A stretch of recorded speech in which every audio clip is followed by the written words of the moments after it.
प्रधानमंत्री जी 14 में जब पहली बार चुने गए तो वो मंदिर मस्जिद की साइज के लिए नहीं चुने गए थे।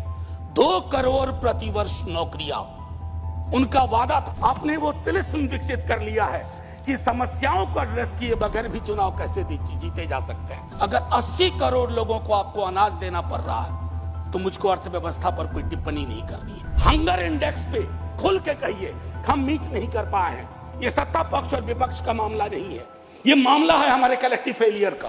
फॉरेन एक्सचेंज रिजर्व कुछ भी रख लो, लेकिन अगर गरीब की थाली में ऊपर परिलक्षित नहीं हो रहा है तो फाइल भी किताबी है और गांव भी किताबी। कोई भी वैसा ग्रोथ जो फेसलेस हो, जॉबलेस हो, उस ग्रोथ से देश की हकीकत नहीं बदलती है। जब कश्ती साबितो सालिम थी, साहिल की तमन्ना किसको थी? अब ऐसी शिकस्ता कश्ती पे साहिल की तमन्ना कौन करे? जो राज्यसभा और लोकसभा में बैठे हुए हैं उनके लिए आर्थिक परिस्थिति भी जब हम बात करते हैं ना तो सर सबसे पहले गरीब की थाली नजर आती है। गरीब की, आप फॉरेन एक्सचेंज रिजर्व कुछ भी रख लो, लेकिन अगर गरीब की थाली में ऊपर परिलक्षित नहीं हो रहा है तो फाइल भी किताबी है और गांव भी किताबी।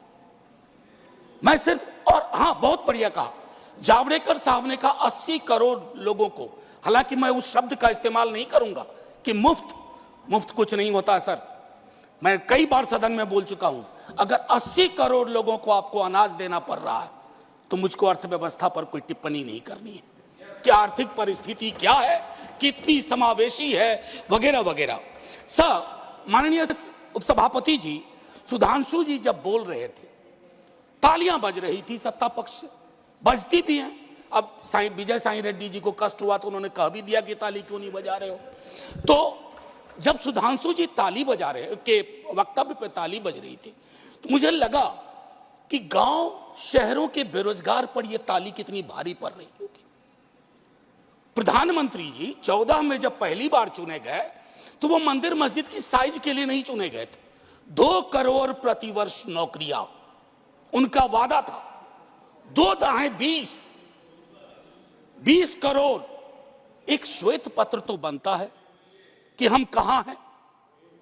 सर माननीय उपसभापति महोदय, मैं कुछ चीजें आपके मध्य, क्या ऐसा तो नहीं है कि हम मानव विहीन और मानवीयता विहीन ग्रोथ स्टोरी के पक्ष में भजन गा रहे हैं, करतल ध्वनि कर रहे हैं? सर कोई भी वैसा ग्रोथ जो फेसलेस हो, जॉबलेस हो, उस ग्रोथ से देश की हकीकत नहीं बदलती है। सर बड़ी बड़ी बात लोग कर रहे थे। अभी पिछले महीने ये खूबसूरत किताब आई है, वेल रिसर्च्ड। आधी किताब में सर रेफरेंस है, ये है अनइक्वल। सर हम किन देशों से पीछे हो गए हैं पता है? छोड़िए अमेरिका यूरोप की बात, बांग्लादेश और नेपाल इनकम इनइक्वालिटी को एड्रेस करते हुए मानवीय सूचकांक में हमको पीछे छोड़ चुका है। ये है सर दस्तावेज, ये अनइक्वल। स्वाति नारायण की पॉवर्टी इंडेक्स पर आपने कई वर्षों से काम नहीं किया। आप आंकड़ों के बारे में तो सरकार का दृष्टिकोण है कि विश्व के टिम्बकटू में अगर एक आंकड़ा पक्ष का कोई बोल दो तो उसको प्रदर्शनी लगा देंगे। अगर कोई आंकड़ा सरकार को असहज करता है तो कहेंगे हम तो इसको मानते ही नहीं है, इनकी तो मेथोडोलॉजी खराब है। साहब नहीं, ये डिफरेंशियल दृष्टिकोण मत रखिए। हंगर इंडेक्स पे खुल के कहिए हम मीट नहीं कर पाए हैं। ये सत्ता पक्ष और विपक्ष का मामला नहीं है, ये मामला है हमारे कलेक्टिव फेलियर का। हमें एड्रेस करना होगा। आपको असल में लग गया सर, बस 1 मिनट लूंगा माफी के साथ। सर आपको असल में लगता है कि आप इनकम इनइक्वालिटी की बात ना करें, पॉवर्टी रिडक्शन की बात ना करें, अनएम्प्लॉयमेंट एड्रेसिंग की बात ना करें, चुनाव आप फिर भी जीत जा रहे हैं।